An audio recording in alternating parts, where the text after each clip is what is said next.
آپ کے دل کے اندر وہ قوت ہی باقی نہیں رہتی کہ آپ کس طریقے سے مزید غم برداشت کر سکیں گے۔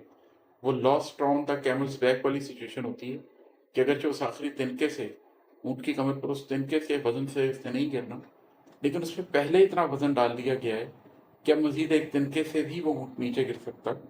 جو آپ کی ایگزسٹینشیل ریئلٹی ہے وہ اس کو ایکسیپٹ نہیں کرنا چاہ رہے ہوتے۔ انسان قبریں دیکھ لیتا ہے۔ اللہ نے قرآن پاک میں یہ کہا نا کہ لوگوں ایک دوسرے سے آگے بڑھنے کی کوشش میں تم لوگ لگے رہے حتیٰ کہ تم نے قبریں دیکھ لی۔ تو بسم اللہ الرحمن الرحیم۔ ابھی آپ کو جو غزل میں سنانے لگا ہوں اس کا ردیف ہے سے گریزاں ہو۔ انسان زندگی میں مختلف ادوار میں مختلف ایسی جگہوں سے گزرتا ہے جہاں پر وہ کوئی کام کرنا نہیں چاہ رہا ہوتا، اس سے بچنا چاہ رہا ہوتا، اس سے گریزاں ہو رہا ہوتا۔ تو اس تناظر میں یہ کچھ اشعار ہیں۔ یہ ہے کہ بہت تکلیف ہے لیکن بتانے سے گریزاں، بہت تکلیف ہے لیکن بتانے سے گریزاں ہو، گریباں چاک ہے پر دل دکھانے سے گریزاں ہو۔ آپ کی زندگی میں ایک وقت ایسا آتا ہے جب آپ کو تکلیف اتنی زیادہ ہوتی ہے کہ دیکھنے والا آپ کے چہرے سے، آپ کی آنکھوں سے، آپ کے ایکسپریشن سے یہ جان سکتا ہے کہ آپ تکلیف میں ہیں، لیکن آپ بتانے سے گریزاں ہوتے ہیں۔ گریباں چاک ہے پر دل دکھانے سے گریزاں ہو۔ آپ کا گریبان چاک ہوا ہوتا ہے، غم دورہ نے آپ کی وہ حالت کر دی ہوتی ہے کہ آپ کی حالت آپ کے بتائے بغیر بھی دوسرے کے اوپر واضح ہوتی ہے، لیکن پھر بھی آپ اپنا دل کسی کو دکھانا نہیں چاہتے۔ جب بھی کوئی شخص زندگی میں اپنے غم کو چھپانے کا کام شروع کر دے، اپنے غم کو بتانے کی بجائے اس کو اپنی ذات کے اندر رکھنے کا کام شروع کرتے، تو سمجھیے کہ اس شخص کے اندر گہرائی پیدا ہو رہی ہوتی ہے۔ جو شخص جتنا خالی ہوتا ہے، جو شخص جتنا سطحی ہوتا ہے، وہ اتنا ہی آسانی سے اپنی تکلیف دوسرے کو بتاتا چلا جاتا ہے۔ چھوٹے بچے کو دیکھیے، وہ کوئی بھی تکلیف ہوگی فوری طور پر اس کو لوگوں کے سامنے بتا دے گا۔ گھر کے اندر دیکھیے، وہ لوگ جو کمزور ہیں وہ اپنی کسی بھی تکلیف پہ آہو بکا کریں گے، تکلیف کا اظہار کریں گے، لوگوں کو سب بتا دیں گے۔ لیکن عمومی طور پر وہ لوگ جن کے اوپر ذمہ داریاں زیادہ ہوتی ہیں، وہ لوگ جنہوں نے گھروں کو، خاندانوں کو، کمپنیوں کو، اپنے ارد گرد موجود لوگوں کو لے کر چلنا ہوتا ہے، وہ اس احساس ذمہ داری کی وجہ سے اپنے دکھ کا اظہار نہیں کر پا رہے ہوتے۔ ایسے بہت سے لوگ اگر آپ اپنے دائیں بائیں دیکھیں گے تو آپ کو نظر آ جائیں گے۔ آپ میں سے بہت سے ایسے لوگ ہوں گے جو خود بھی اس میں سے گزرے ہوں گے۔ تو یہ اس سے ایک منظر کو، اس کی ایک منظر کشی کرتی ہے، اس ایک کیفیت کی کہ بہت تکلیف ہے لیکن بتانے سے گریزاں ہو، گریباں چاک ہے پر دل دکھانے سے گریزاں، دل دکھانے سے گریزاں ہوں۔ اور ہے کہ بہت کچھ سوچ رکھا ہے، بہت کچھ دل میں پنہاں ہے، بہت کچھ سوچ رکھا ہے، بہت کچھ دل میں پنہاں ہے، نگاہوں میں جو دکھتا ہے سنانے سے گریزاں ہو۔ ہر انسان میں کچھ جذبے ہوتے ہیں جو اس کے دل کے اندر ہوتے ہیں، اور وہ ان جذبوں کا اظہار کرنا چاہ رہا ہوتا ہے، ان جذبوں کے لیے کوئی آؤٹ لیٹ ڈھونڈ رہا ہوتا ہے کہ کوئی ان جذبوں کو سمجھ سکے۔ اسی طرح ہر انسان شعوری طور پر بہت کچھ سوچتا ہے، اس کے ذہن میں بہت کچھ ہوتا ہے۔ تو آپ کے جذبے اور آپ کی سوچیں یہ ہر وقت آپ کو لیڈ کر رہے ہوتے ہیں، یہی دو چیزیں ہیں جن کا آپ اظہار ہر وقت مانگ رہے ہوتے ہیں۔ لیکن ہوتا کیا ہے کہ آپ کی نگاہوں میں آپ کے جذبے نظر آنے شروع ہو جاتے ہیں، آپ کی نگاہوں سے آپ کی سوچیں کئی دفعہ پڑھی جا سکتی ہیں، لیکن آپ سنانے سے گریزاں ہوتے ہیں۔ اس کی بھی وہی وجہ ہے کہ یا تو آپ اپنے آپ کو بہت مضبوط دکھانے کے چکر میں، اس چکر میں کہ میں اس غم سے گزر سکتا ہوں، میں اس تکلیف سے گزر سکتا ہوں، آپ اپنی سوچوں کو باندھ کے رکھتے ہیں، اپنے دل کے اندر موجود جذبوں کو چھپا کر رکھتے ہیں، نگاہوں میں نظر آ رہا ہوتا ہے لیکن آپ سنانے سے گریزاں ہوتے ہیں۔ یا دوسری وجہ یہ ہوتی ہے کہ آپ یہ سمجھ رہے ہوتے ہیں کہ یہ لوگ میرے آس پاس موجود، یہ نہ میری سوچوں کو سمجھ سکیں گے، نہ میرے جذبوں کو پڑھ سکیں گے۔ آپ کے جذبوں میں جو چل رہا ہوتا ہے اپنے ارد گرد کے لوگوں کو اس قابل ہی نہیں سمجھتے کہ اب ان کے ساتھ اپنے جذبے شیئر کیے جائیں، ان کے ساتھ اپنی سوچیں شیئر کی جائیں۔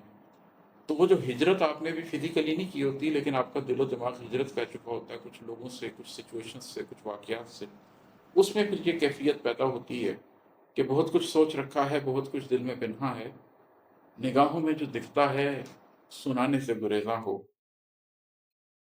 اور ہے کہ اسے بھی کچھ نہیں کہتے، اسے بھی کچھ نہیں کہتے۔ اسے بھی کچھ نہیں کہتے، اسے بھی کچھ نہیں کہتے، زمانوں سے گریزاں ہو، زمانے سے گریزاں ہو۔ پھر جب آپ بغیر اس فرق کے کہ میں کس سے بات کر رہا ہوں، نہ اس شخص کو کچھ بتانا چاہتے ہیں اور نہ اس شخص کو کچھ بتانا چاہتے ہیں، اور زمانے گزر جاتے ہیں، وقت گزرتا جاتا ہے، گھڑیاں پل گزرتے جاتے ہیں، اور آپ گریزاں ہی رہتے ہیں ہر شخص کے ساتھ۔ پورے زمانے سے بھی آپ گریزاں ہوتے ہیں اور ہر زمانے میں بھی آپ گریزاں ہوتے ہیں۔ آپ دیکھتے ہیں کہ ایک برتھ ہے جس کے اندر بہت سے لوگ ہیں، لیکن آپ اس پورے زمانے سے گریزاں ہیں۔ اور آپ ایک دیکھتے ہیں کہ ایک ڈیپتھ ہے بہت سے لمحوں کی، دنوں کی، ہفتوں کی، سالوں کی، اور آپ اس کے اندر خاموش ہیں، اور اس میں آپ نے چپ سادھ لی ہے۔ عموماً جو لوگ اپنے اندر گہرائی حاصل کرتے ہیں وہ اس سفر میں سے لازمی گزرے ہوتے ہیں کہ انہوں نے زندگی میں کوئی نہ کوئی مقام ایسا گزارا ہوتا ہے کہ اسے بھی کچھ نہیں کہتے، اسے بھی کچھ نہیں کہتے، زمانوں سے گریزاں ہو، زمانے سے گریزاں ہو۔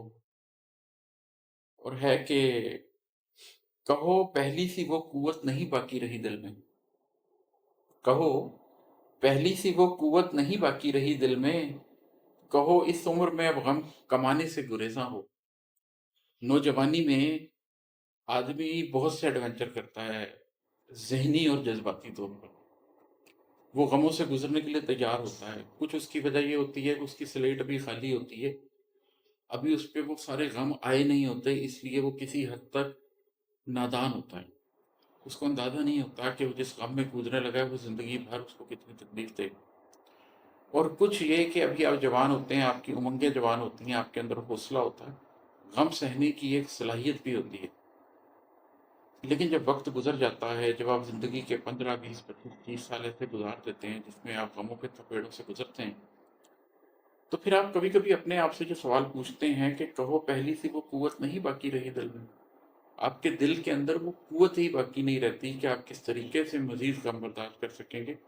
وہ last round the camels back والی سچویشن ہوتی ہے کہ اگرچہ اس آخری تنکے سے، اونٹ کی کمر پر اس تنکے سے وزن سے اس نے نہیں گرنا، لیکن اس پہ پہلے اتنا وزن ڈال دیا گیا ہے کہ اب مزید ایک تنکے سے بھی وہ اونٹ نیچے گر سکتا ہے۔ کہو اس عمر میں اب غم کمانے سے گریزاں ہو۔